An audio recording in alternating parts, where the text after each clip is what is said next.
All right, Peter Schweizer is here. He's a good friend, the former editor of Big Piece, now the president of the Government Accountability Institute, senior contributor Breitbart News, and The Invisible Coup, his latest #1 New York Times bestseller, been on the list for 6 weeks, which is quite a feat. Peter, it is great to have you on. I've got a couple of huge vectors for you that I want to get to that are, just perfectly in your wheelhouse. But your drill down podcast, The Drill Down, which I listen to regularly, I don't think I miss an episode. I listened to one on the way in this morning. You get into something that I think is really important, which is that the history of this region has gone on in Iran in particular. There's been disputes, military disputes, for decades here. And there is a strong case that could be made that Trump isn't actually starting a new war. He's actually ending one. I don't know if I buy it, but I think this is a very compelling perspective. Can you share that with me? Yeah, well, I mean, look, if you believe that history is not just short-term events and quick reactions, you believe that history moves in the form of decades, I think you can absolutely make the strong case that this is about defeating an enemy that's already been at war with us.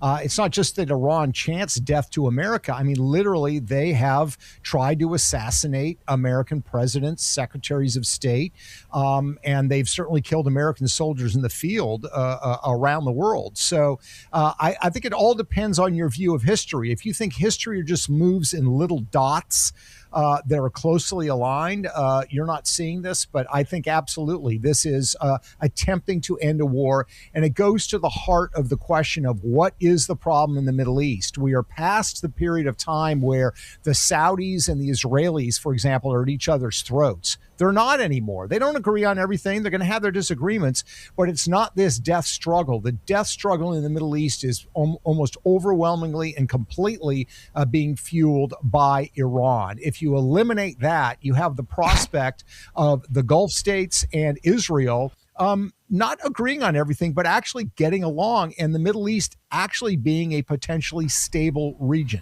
Yeah, Trump's Middle East policy has been exquisite, and a lot of it's very simple, getting people to work together economically. I mean, I always note this with the Abraham Accords, that Trump basically went over there with a checkbook and said, what's it going to take for you to actually be a business player in the region instead of just fighting these ideological wars? But for the Shiite extremists who run the Iranian regime, who look at it like a religious war, for them, that this is obviously not that. They don't really want to come more into the fold economically.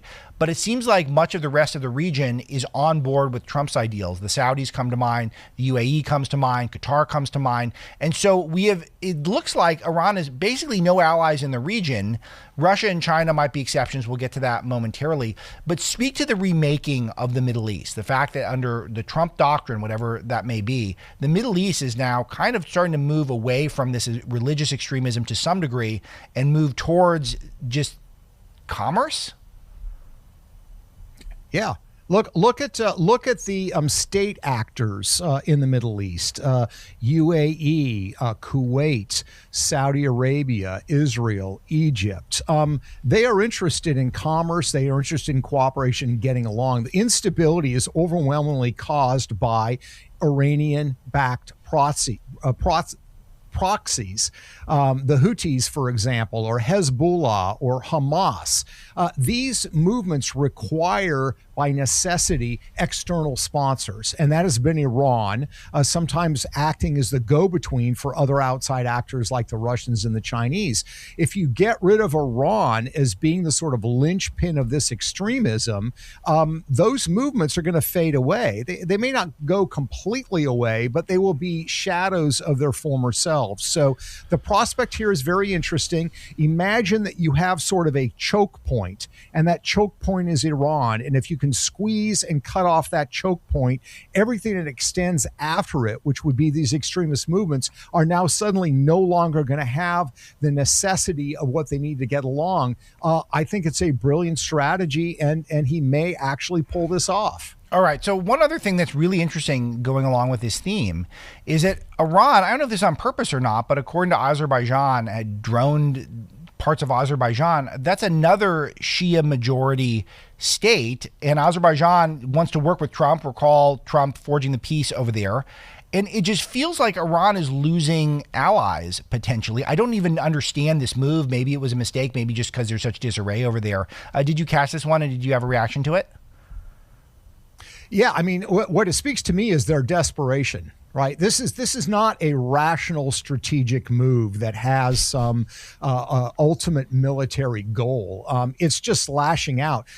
Same thing. They fired something at Turkey. Why on earth would you fire something at Turkey? I mean, Erdogan is certainly not, somebody who is going to be completely unsympathetic to the Iranians.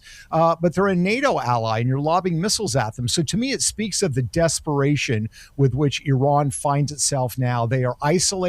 So they are lashing out. You even have this bizarre situation, by the way, where the Chinese, who are one of their sponsors, Iran said, we're going to try to shut down the Strait of Hormuz. And China said, no, don't do that. 40% of our oil comes through that. We don't want you to do that. So even their chief sponsors are now frustrated with Iran, what Iran is trying to do. That's why I think you're hearing rumors about these back channel dialogues that are occurring between some elements of the Iranian leadership and the Trump administration to say, hey, can we figure out a way to strike some kind of a deal? Perfect segue, because this is where I really want to get your take, which so much of your research is focused on China, including the Invisible Coup, but you've written 2 prior books on China. And I think everything Trump does is China connected. The vast majority of Iran's oil exports went to China. So China is an ally of Iran, but they've been pretty passive here, not really getting involved. Assess both the history and the present between Iran and China. Well, I tell you, what Donald Trump has done in the span of just 58 days is taken out 2 of the biggest allies that China has in the developing world. First, he took out Maduro in Venezuela. And I understand that, not everything is done there yet. You still have Maduro allies that are running that country, but they've certainly been hamstringed. And then 58 days later, you go after Iran, which is another key regional ally of the Chinese. And China has really been able to do nothing in response to seeing these 2 bedrocks of their third world strategy being taken out. China needs Iran and Venezuela for cheap oil. They buy their oil at about $15 a barrel less than everybody else pays for it, because Iran and Venezuela are sanctioned. And the Chinese have also been able to pay them in non-U.S. dollars. China wants to move the world economy away from a dollar-backed economy, and it wants their yuan to be a reserve currency of the world. And their strategy was to do that in oil markets. Well, now that is completely gone, because they're going to have to go out on the international markets, pay in cold, hard dollars in order to get the energy supplies they need. One other thing I would add that is being overlooked, both Iran and Venezuela, huge contracts for Chinese firms, more than $100 billion in contracts for both of those countries. And some of the biggest contractors are Huawei and ZTE, which are big Chinese tech firms. Why do we care about that?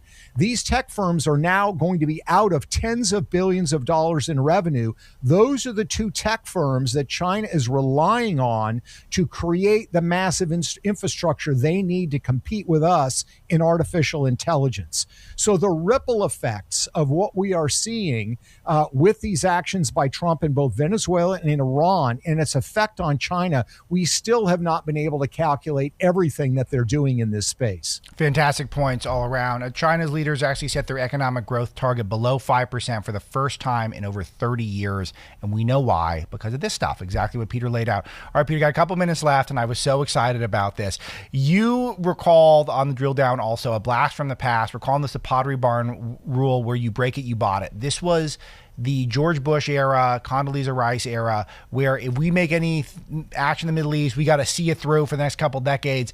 Donald Trump said, no, you don't have to at the time. He said, you can just declare victory and move on. I had forgotten about this. You brought it back up. Tell me how this applies here. You got 2 minutes.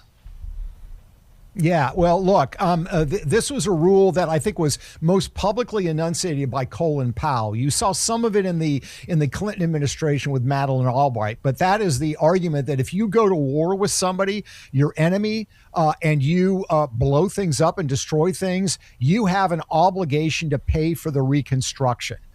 And so that's the Pottery Barn rule, right? You go into a Pottery Barn and you knock something over and break it. Well, you need to pay the store for it because you broke it. What Donald Trump said at the time, what Donald Trump is basically saying now is, no, I don't agree with that. If Iran has been on this sort of suicidal desire to destroy the United States, to build nuclear weapons, to threaten the West, we're going to take them out. We don't have a moral obligation to rebuild them. We don't have a reason that we have to send aid workers and soldiers to reconstruct Iran. That is their responsibility, and we certainly want them to thrive later on, but we're certainly not going to use taxpayer dollars to do it. I think that is a completely sensible and an appropriate approach. We don't want to incentivize people to think that, well, if we piss off the Americans and they bomb us, we can get a lot of aid dollars. So bravo for Donald Trump going into the Pottery Barn, knocking over a bunch of items and saying, I'm not paying for a damn thing. So you're saying what we have to do is just declare mission accomplished. But I know it's not going to be quite that simple. What are the benchmarks, do you think, where we can just say, mission accomplished, we're going home? Well, I think if we can see in Iran the emergence of a more moderate government, it's not going to be a Western democracy, a more moderate government, open it up for business. We will welcome American companies, European companies, others investing in rebuilding that country. So it really comes down to incentivizing them to create a stable, sensible government that will allow investment dollars to flow. So the onus is on them. It's not on us to finance the reconstruction of these countries. Well, the first thing they need to do, Peter, is they need to get access to Zoom or Microsoft Teams, because they got to start having their meetings online, because them gathering in person is just mass death and destruction. Peter Schweizer, the Drill Down podcast, the Invisible Coup book, Breitbart contributor, was the original national security editor for Breitbart News, and of course the president of GAI. Love you, Peter. See you soon.